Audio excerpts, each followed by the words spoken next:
ನಮಸ್ಕಾರ. ಇಂದಿನ ಪ್ರಮುಖ ಸುದ್ದಿಗಳಲ್ಲಿ ಸ್ವಾಗತ. ಬೆಂಗಳೂರು ನಗರ ಜಿಲ್ಲೆಯ ಭೂ ದಾಖಲೆಗಳ ನಿರ್ವಹಣೆಯಲ್ಲಿ ಇಂದು ಹೊಸ ಕ್ರಾಂತಿಯೊಂದು ಆರಂಭವಾಗಿದೆ.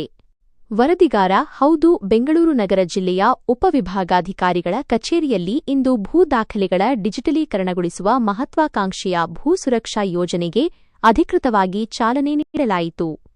ಕಂದಾಯ ಸಚಿವರಾದ ಶ್ರೀ ಕೃಷ್ಣ ಬೈರೇಗೌಡರು ಈ ಕಾರ್ಯಕ್ರಮವನ್ನು ಉದ್ಘಾಟಿಸಿ, ಭೂ ದಾಖಲೆಗಳ ರಕ್ಷಣೆ ಮತ್ತು ಪಾರದರ್ಶಕತೆಗಾಗಿ ಈ ಯೋಜನೆ ಅತ್ಯಂತ ಸಹಕಾರಿಯಾಗಲಿದೆ ಎಂದು ತಿಳಿಸಿದರು. ಈ ಯೋಜನೆಯಡಿ ಎಲ್ಲಾ ಭೂ ದಾಖಲೆಗಳನ್ನು ಡಿಜಿಟಲ್ ರೂಪಕ್ಕೆ ತರಲಾಗುತ್ತಿದ್ದು, ಇದು ಸಾರ್ವಜನಿಕರಿಗೆ ಸುಲಭವಾಗಿ ಮತ್ತು ಸುರಕ್ಷಿತವಾಗಿ ದಾಖಲೆಗಳು ಲಭ್ಯವಾಗುವಂತೆ ಮಾಡುತ್ತದೆ.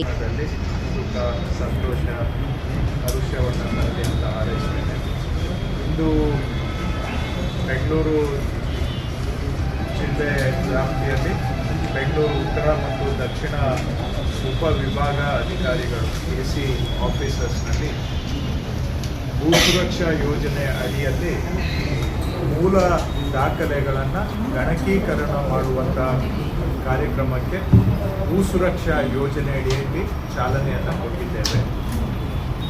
ಈಗಾಗಲೇ ನಾವು ಭೂ ಸುರಕ್ಷಾ ಹೋದ ವರ್ಷ ಜಾನ್ವರಿಯಲ್ಲಿ ಆರಂಭ ಮಾಡಿ ರಾಜ್ಯದ 240 ತಾಲೂಕುಗಳಲ್ಲಿ ತಾಲೂಕು ಕಚೇರಿಗಳಲ್ಲಿ ಇರತಕ್ಕಂತಹ ಮೂಲ ದಾಖಲೆಗಳ ಗಣಕೀಕರಣ ನಡೆದಿದೆ. ಇವತ್ತು 240 ತಾಲೂಕಿನಲ್ಲಿ 70 ತಾಲೂಕುಗಳು ಗಣಕೀಕರಣ ಮುಗಿದಿದೆ. ಅಂದರೆ ಅಲ್ಲಿ ಇರತಕ್ಕಂತಹ ಮೂಲ ದಾಖಲೆಗಳು ಎ ಕ್ಯಾಟಗರಿ ಮತ್ತು ಬಿ ಇವುಗಳನ್ನು ನಾವು ಮೂಲ ದಾಖಲೆಗಳಂತ ಕರೀತೇವೆ. ಅವುಗಳನ್ನು ಸ್ಕ್ಯಾನಿಂಗ್ ಮಾಡುವಂತಹದ್ದು ರಾಜ್ಯಾದ್ಯಂತ ನಡೆದಿದೆ. 240 ತಾಲೂಕಿನಲ್ಲಿ 70 ತಾಲೂಕಿನಲ್ಲಿ ಮುಗಿದಿದೆ.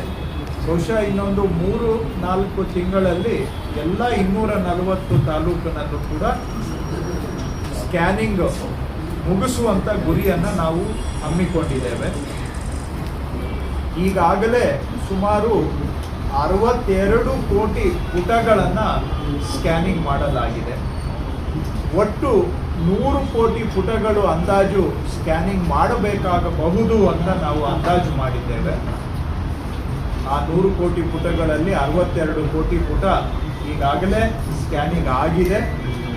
ಇನ್ನು 3-4 ತಿಂಗಳಲ್ಲಿ ಬಾಕಿ 35ರಿಂದ 40 ಕೋಟಿ ಪುಟಗಳ ಸ್ಕ್ಯಾನಿಂಗನ್ನು ಮುಗಿಸ್ತೇವೆ. ತಾಲೂಕು ಕಚೇರಿ ದಾಖಲೆಗಳ ಸ್ಕ್ಯಾನಿಂಗ್ ಪ್ರಗತಿಯಲ್ಲಿ ಇರುವಂತಹ ಹಂತದಲ್ಲಿ ಇದೇ ಭೂ ಸುರಕ್ಷಾ ಯೋಜನೆ ಅಡಿಯಲ್ಲಿ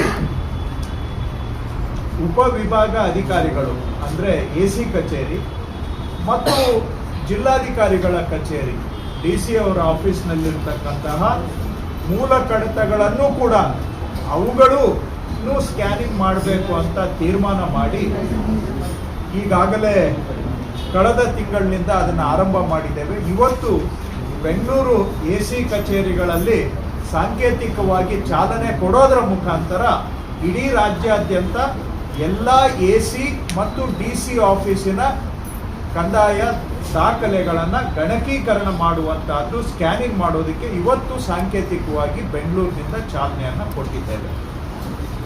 ಇದರ ಅಡಿಯಲ್ಲಿ ಎಸಿ ಆಫೀಸು ಮತ್ತು DC ಆಫೀಸ್ ಎರಡೂ ಕಚೇರಿಗಳಲ್ಲಿ ಇಡೀ ರಾಜ್ಯಾದ್ಯಂತ ಇರತಕ್ಕಂತಹ ಮೂಲ ಕಡತಗಳನ್ನು ಸ್ಕ್ಯಾನಿಂಗ್ ಮಾಡಿ ಅವುಗಳನ್ನು ಶಾಶ್ವತವಾಗಿ ಸಂರಕ್ಷಣೆ ಮಾಡಿ ಜನಗಳಿಗೆ ಬೆರಳ ತುದಿಯಲ್ಲಿ ಅವರಿಗೆ ಬೇಕಾದಂತಹ ಜಾಗದಿಂದ ಬೇಕಾದಂತಹ ಸಮಯದಲ್ಲಿ ಆನ್ಲೈನ್ ಮುಖಾಂತರ ಅವರೇ ದಾಖಲೆಗಳನ್ನು ಪಡೆದುಕೊಳ್ತಕ್ಕಂತಹ ವ್ಯವಸ್ಥೆಯನ್ನು ನಾವು ಭೂ ಸುರಕ್ಷಾ ಯೋಜನೆಯ ಮುಖಾಂತರ ಮಾಡಿದ್ದೇವೆ. ಈಗಾಗಲೇ ಇವುಗಳನ್ನು ಜನಗಳಿಗೆ ನಮ್ಮ ಆನ್ಲೈನ್ ಪೋರ್ಟಲ್ನಲ್ಲಿ ನೇರವಾಗಿ ಅವರೇ ಮೂಲ ದಾಖಲೆಗಳ ದೃಢೀಕೃತ ಪ್ರತಿಯನ್ನು ಪಡೆಯುವಂಥ ಸೌಲಭ್ಯವನ್ನು ಕೂಡ ಆನ್ಲೈನ್ನಲ್ಲಿ ಒದಗಿಸಿಕೊಟ್ಟಿದ್ದೇವೆ. ಸೊ ಜನ ದೃಢೀಕೃತ ದಾಖಲೆಯ ಪ್ರತಿಯನ್ನು ಪಡೆದುಕೊಳ್ಳೋದಕ್ಕೆ ನಮ್ಮ ಕಚೇರಿಗೆ ಬರುವ ಅವಶ್ಯಕತೆ ಇಲ್ಲ. ನಮ್ಮ ಕಚೇರಿಗೆ ಅಲಿಯುವಂತ ಅವಶ್ಯಕತೆನೂ ಇರೋದಿಲ್ಲ. ಕಚೇರಿಗೆ ಹೋಗಿದ್ವಿ, ನಿಮ್ಮ ಶಿರಸ್ತೆದಾರರು ಸಿಗಲಿಲ್ಲ, ರೆಕಾರ್ಡ್ ರೂಮ್ ಕೀಪರ್ ಸಿಗಲಿಲ್ಲ, ದಾಖಲೆ ತೆಗೆದುಕೊಳ್ಳೋದಿಕ್ಕೆ ದಿನಗಳ ಗಟ್ಟಲೆ ಕಾದಿದ್ದೇವೆ, ಅಲೆದಿದ್ದೇವೆ, ಮಧ್ಯವರ್ತಿಗಳಿಗೆ ಶರಣಾಗಿ ಕೊನೆಗೆ ನಮಗೆ ದಾಖಲೆ ಸಿಕ್ಕಿದೆ. ಈ ರೀತಿಯಾದಂಥ ದೂರುಗಳು ಏನು ಬರ್ತಾ ಇತ್ತು, ಇದಕ್ಕೆ ಶಾಶ್ವತ ಪರಿಹಾರವಾಗಿ ನಾವು ಎಲ್ಲ ದಾಖಲೆಗಳನ್ನು ಗಣಕೀಕರಣ ಮಾಡಿ ನೇರವಾಗಿ ಜನಗಳೇ ಅವರ ಬೆರಳ ತುದಿಯಲ್ಲಿ ಈ ದಾಖಲೆಗಳನ್ನು ಪಡೆದುಕೊಳ್ತಕ್ಕಂತಹ ಸೌಲಭ್ಯವನ್ನ ಭೂ ಸುರಕ್ಷಾ ಯೋಜನೆಯ ಮುಖಾಂತರ ಜನಗಳಿಗೆ ನಾವು ಸಮರ್ಪಣೆ ಮಾಡಿದ್ದೇವೆ. ಅದರ ಅಡಿಯಲ್ಲಿ ತಾಲೂಕು ಕಚೇರಿಗಳಲ್ಲಿ ಹೋದ ವರ್ಷ ನಡೆದಿತ್ತು. ಈ ವರ್ಷ ಅದೇ ಯೋಜನೆ ಅಡಿಯಲ್ಲಿ AC ಆಫೀಸು, DC ಆಫೀಸಿನ ಎಲ್ಲ ಮೂಲ ದಾಖಲೆಗಳನ್ನು ಇಡೀ ರಾಜ್ಯದಲ್ಲಿ ಗಣಕೀಕರಣ ಮಾಡುವಂತಹದ್ದು ಮಾಡ್ತಾ ಇದ್ದೇವೆ. ಎಲ್ಲ taluk office, AC office, DC office ಮೂರೂ ಕಚೇರಿಗಳ ಎಲ್ಲ ಮೂಲ ದಾಖಲೆಗಳನ್ನು ಇನ್ನು 3-4 ತಿಂಗಳಲ್ಲಿ ಗಣಕೀಕರಣ ಸಂಪೂರ್ಣ ಮಾಡುವಂತಹ ಗುರಿಯನ್ನು ನಾವು ಇಟ್ಕೊಂಡಿದ್ದೇವೆ.